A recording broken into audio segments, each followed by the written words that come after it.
Hello friends, कैसे आप सब। उम्मीद करता हूँ बेहद अच्छे और शानदार होंगे। अभी तक हमने दो वीडियो ऑलरेडी आप लोगों को दे दिया है। एक वीडियो 1 घंटे का था और दूसरा लगभग 20 मिनट का था।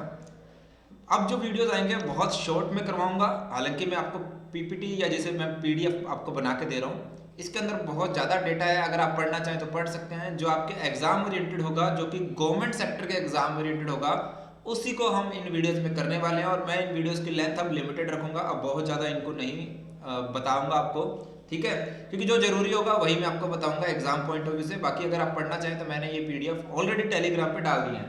तो चलिए अब हम आगे बढ़ते हैं। तो हमारा आज का जो टॉपिक है वो है levy of GST. Levy of GST यानी कि जीएसटी का चार्ज, जीएसटी कब लगेगा, कैसे लगेगा, उसकी चर्चा हम यहाँ करेंगे। तो यहाँ पर जो हम चर्चा करेंगे तो वो आता है सेक्शन 7। सेक्शन 7 ऑफ सीजीएसटी यानी कि जीएसटी एक्ट का सेक्शन 7 हमसे ये चर्चाएं करनी शुरू करता है। तो चलिए शुरू करते हैं। 7, 8, 9 तीन सेक्शन होते हैं जो कि कंबाइंड हमें पढ़ने चाहिए। सेक्शन 7 सप्लाई की बात करता है, सेक्शन 8 जो कि कंपोजिट और मिक्स सप्लाई की बात करता है, और सेक्शन 9 जो कि चार्ज यानी लेवी की बात करता है, टैक्स लगाने की बात करता है। ठीक है, तो इन तीन सेक्शन को अगर आप पढ़ें तो इकट्ठा पढ़ें। बस मुझे आपको यही बताना था। सेक्शन 7 ऑफ सप्लाई आपको याद रखना है। अगर पूछ लिया जाए 7 नंबर सेक्शन किसका है, सप्लाई का। 8 नंबर सेक्शन है कंपोजिट और मिक्स सप्लाई का, ये आप तीनों याद रखेंगे। और 9 नंबर है चार्ज या कहीं लेवी ऑफ जीएसटी। ठीक है जी, ये आप नोट कर लें। Section 7 supply, section 8 composite supply, section 9 है आपका चार्ज यानी लेवी बोल देता हूं उसको मैं।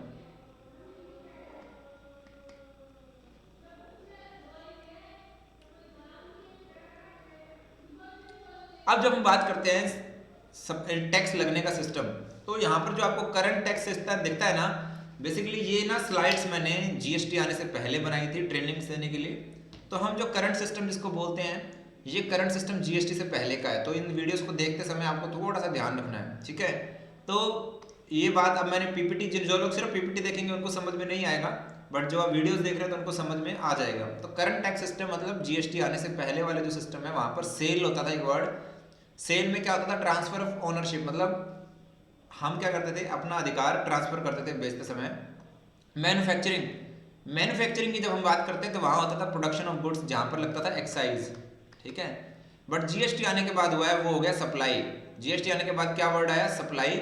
सप्लाई में क्या है, transfer of goods, transfer of ownership is not compulsory. मतलब माल ट्रांसफर होना चाहिए, अधिकार ट्रांसफर हुआ या नहीं हुआ वो बात की बात है। तो ये जो मेन परिवर्तन आया जीएसटी आने के बाद। ठीक है, कोई ज्यादा जरूरी था आपके लिए, बिल्कुल नहीं था।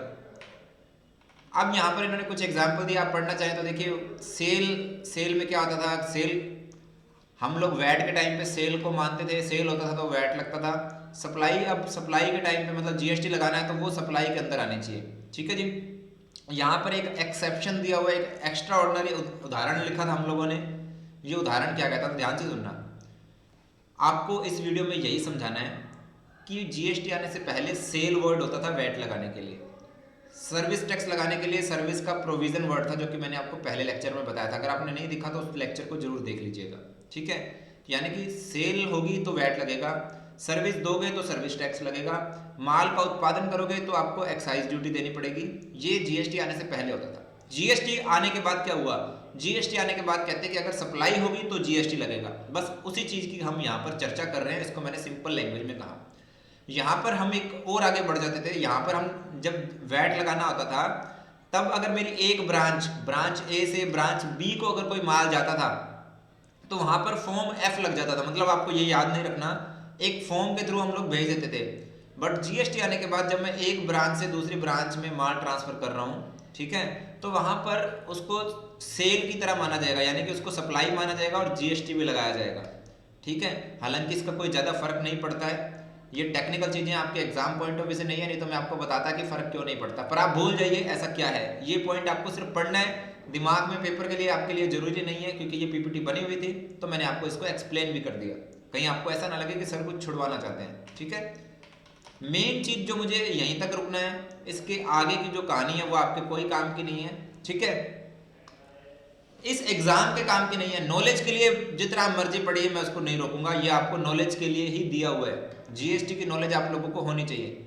सेक्शन 7 मैंने आपको बताया था सप्लाई का, ये आप याद कर लीजिएगा। जीएसटी एक्ट 2017 में पास हुआ, इसलिए उसको ये याद रख लीजिएगा, ठीक है। ये सीजीएसटी क्यों बढ़ाया जाता है, इसकी जगह एसजीएसटी भी सेम ही है, यूटी जीएसटी में भी सेम बातें लिखी हुई है जो सीजीएसटी में लिखी हुई है, क्योंकि कानून तो सेम ही है, बस फर्क हो जाता है सेंट्रल गवर्नमेंट का अलग से, स्टेट गवर्नमेंट का अलग से है, ठीक है। अच्छा, सप्लाई की डेफिनेशन में लिखा हुआ है सप्लाई में क्या क्या शामिल है। सप्लाई गुड्स की भी है, सर्विस की भी है। सप्लाई मतलब अगर सर्विस दोगे तो भी सप्लाई बोलना है, गुड्स दोगे तो भी सप्लाई बोलना है। हालांकि इसको बहुत टेक्निकली हम लोग डील करते हैं, और बहुत इनका मतलब क्या है, सरकार ने क्यों लिखा है, पर आपके एग्जाम के लिए कोई मैटर नहीं करती। आपको सिर्फ इतना ही बताना है सप्लाई के अंदर क्या क्या है। सेल, जो पहले सेल वर्ड होता था ना, आज वो जीएसटी में सप्लाई बन गया। मतलब मैंने आपको कहा था ना, सभी टैक्सेस को मिला के क्या किया है, जीएसटी बनाया है। सब कुछ वही है पर नाम बदल दिए, ठीक है। आजकल आप देख ही रहे होंगे हर चीज का नाम बदल के आपको नए की तरह पेश किया जाता है, वैसे जीएसटी के अंदर हुआ। सेल क्या है, सेल का नाम बदल के अब हो गया सप्लाई। ट्रांसफर का नाम बदल के क्या हो गया है, सप्लाई। बार्टर का नाम बदल के क्या हो गया, सप्लाई। एक्सचेंज, बार्टर एक्सचेंज का मतलब अगर आपने कुछ सामान ए के बदले बी लिया, मतलब मैंने कहा ना तो अपना टीवी दे दे, मेरा मोबाइल ले ले, ये भी क्या है, सप्लाई। लाइसेंस, अगर आप कोई लाइसेंस लेने जाते हो, जैसे मान लो टेलीकम्युनिकेशन कंपनी है एयरटेल, वोडाफोन, ये वो लेती है ना स्पेक्ट्रम, आप लोग सुनते होंगे 4G का स्पेक्ट्रम, 5G का स्पेक्ट्रम, ये भी क्या एक लाइसेंस है। रेंटल, कोई रेंट, कोई जगह किराए पे ली, लीज, ये सारी चीजें क्या है आज की डेट में, सप्लाई है। For a consideration, for a consideration का मतलब पैसे के बदले में, एक व्यक्ति के द्वारा, फॉर बिजनेस करने के लिए। देखिए मैं आपको सर्विस दे रहा हूँ, ये भी क्या है, एक सर्विस ही तो है ना, तो ये भी क्या है, सप्लाई मान ली जाएगी। सर्विस टैक्स में इसको सर्विस बोलते थे, जीएसटी में इसको सप्लाई बोलेंगे, ठीक है। मैंने अपनी एक बिल्डिंग है मेरे पास, मैंने इसको रेंट में दे रखा है, तो वो भी क्या है, एक सप्लाई ऑफ सर्विस है।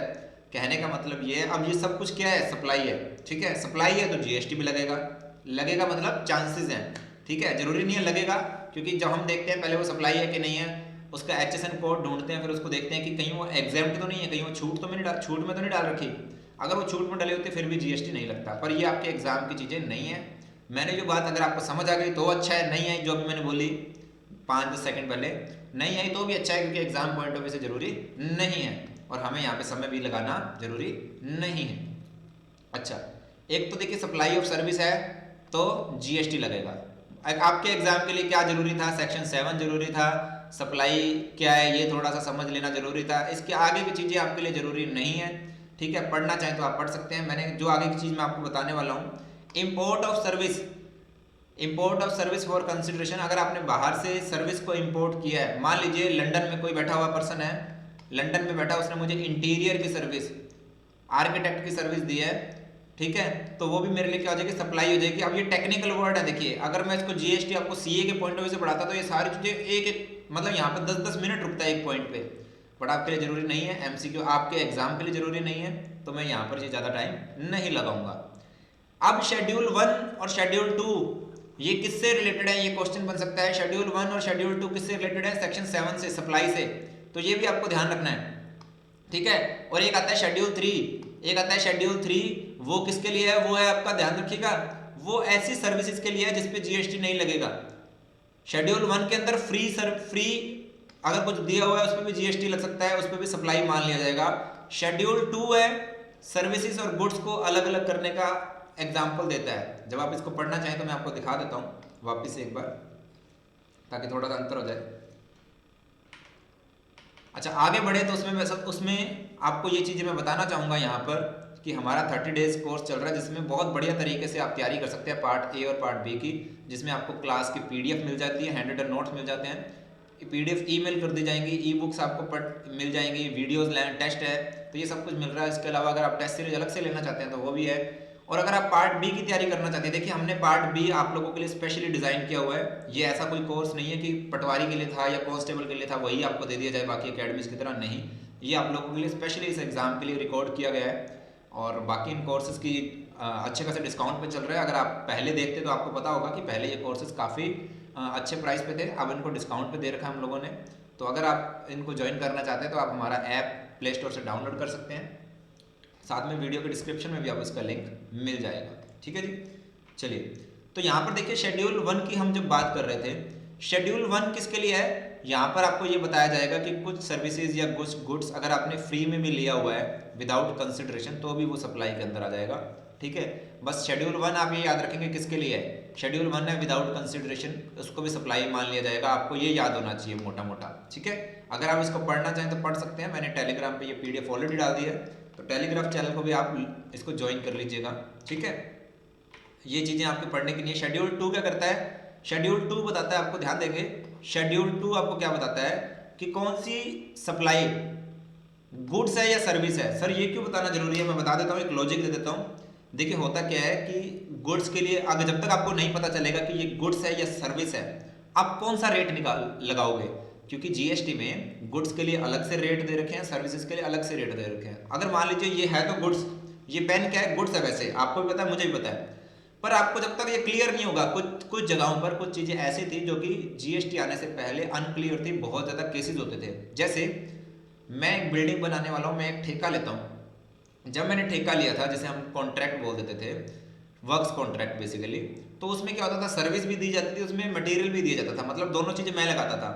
अब प्रॉब्लम ये होती थी, सर्विस टैक्स वाले सर्विस मांगते थे और वैट वाले वैट मतलब स्टेट वाले वैट मांगते थे, तो प्रॉब्लम बहुत होता था।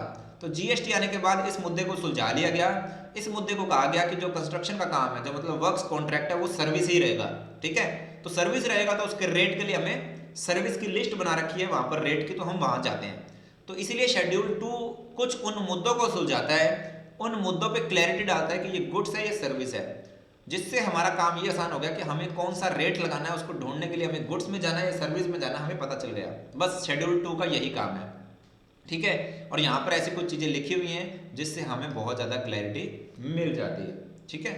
जैसे रेस्टोरेंट की सर्विस में भी बहुत प्रॉब्लम होती थी। रेस्टोरेंट में जब आप खाना खाते थे तो हमें, क्योंकि वहाँ पर गुड्स भी है, खाना गुड्स भी है ना, मटेरियल भी है और सर्विस भी है, क्योंकि रेस्टोरेंट के चार्जेस और बहुत कुछ होता था, एसी लगा हुआ था, एसी वाले रेस्टोरेंट में ज़्यादा चार्ज लगता था, तो इस चक्कर में बहुत प्रॉब्लम रहती थी। तो ऐसे कुछ मुद्दों को इन्होंने सुलझा लिया।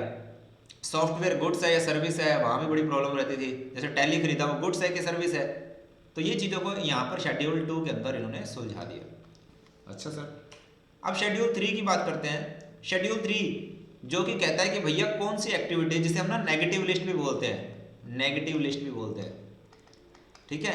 शेड्यूल 3 ये बताता है कि ये वाली सर्विस ना तो गुड्स है ना सर्विस है, मतलब वो सप्लाई ही नहीं है। आप मतलब गुड्स भी है, सर्विस भी है, पर वो सप्लाई नहीं है। मैं इसको अगर क्लियर करूँ, वो सप्लाई नहीं है। जैसे इन्होंने लिख दिया कि एम्प्लॉयर एम्प्लॉई रिलेशनशिप, वो तो भैया सैलरी मिलती है उसके लिए, अगर सैलरी मिलती है तो वो सर्विस ही नहीं है, वो सर्विस ही नहीं है तो सप्लाई नहीं है, सप्लाई नहीं है तो जीएसटी नहीं है, समझ गए ना आप। अच्छा, कोर्ट और जो कोर्ट अपना ऑर्डर देता है, सर्विस देता है, वो भी बाहर है। पंचायत, म्यूनसिपैलिटी, ये जो लोग होते हैं ना, विधायक विधेयक सांसद, इनको भी सर्विसेज नहीं माना गया है और इसलिए वो सप्लाई नहीं है, तो सप्लाई नहीं है तो जीएसटी भी नहीं है। अच्छा, जब कोई मर जाता है तो उसके फ्यूनरल पे वहाँ पर जो क्रियाक्रम वाली जो कार्यवाही है उसको भी जीएसटी से बाहर किया गया, ठीक है। अच्छा, उसके अलावा वही है कि कलेक्टर ने अपनी सर्विसेज दी हैं, उसको भी जीएसटी से बाहर किया। कोई डिप्लोमेटिक, जैसे आपने जाते हैं ना वीज़ा वूज़ा लगवाने वाले, उनकी सर्विसेज को भी उन्होंने बाहर किया, फॉरेन डिप्लोमेट की सर्विसेज, ठीक है। तो उन सबको बाहर कर दिया गया। अब उसके बाद ना देखिए, ये सेक्शन 7 जो आपके एग्जाम पॉइंट ऑफ व्यू से जरूरी था, हालांकि सेक्शन 7 पे जब मैं प्रैक्टिकल ट्रेनिंग देता था तो 1.5 से 2 घंटे कम से कम लगाता था, क्योंकि मेरे 3-3 घंटे के सेशन होते थे, 4-4 घंटे के सेशन होते थे दिल्ली में। बट यहाँ पर आपके एग्जाम पॉइंट ऑफ व्यू से MCQ exam point of view, वो भी आपके, अगर ये मैं सीए में भी एमसीक्यू करवाता तो भी मैं वहाँ पर थोड़ा समय ज़्यादा लेता, बट यहाँ पर मुझे आपके एग्जाम पॉइंट ऑफ व्यू से बाकी चीज़ें जरूरी नहीं थी, तो इसलिए मैंने उनको नहीं छुआ। अब ये जब हम आए तो अब यहाँ पर हम बात कर रहे हैं सेक्शन 8 की। मैंने आपको बताया था ना सेक्शन 7 सप्लाई, सेक्शन 8 कंपोजिट और मिक्स सप्लाई के बारे में चर्चा कर रहा है। अब सेक्शन 8 क्या कहता है? कंपोजिट सप्लाई और मिक्स सप्लाई को हम समझ लेते हैं उदाहरण के द्वारा, ठीक है। एग्जाम्पल समझें। जब आप शॉप पे गए, ध्यान देना मेरी बात को, अब ये कंपोजिट सप्लाई में क्या बोलता है और ये मिक्स सप्लाई में मिलती जुलती सी बातें हैं, थोड़ा सा डिफरेंस है। आप स्कूल गए, आपने अपने बच्चे का एडमिशन करवाया, ठीक है, स्कूल के साथ आपने हॉस्टल भी ले दिया, स्कूल के साथ में स्कूल प्लस हॉस्टल, ठीक है। स्कूल गए, स्कूल का एडमिशन करवाया, साथ में आपने हॉस्टल में भी एंट्री करवा दी, अपने बच्चे को वहां पर दाखिला करवा दिया और उसके बदले में पैसे पे किए।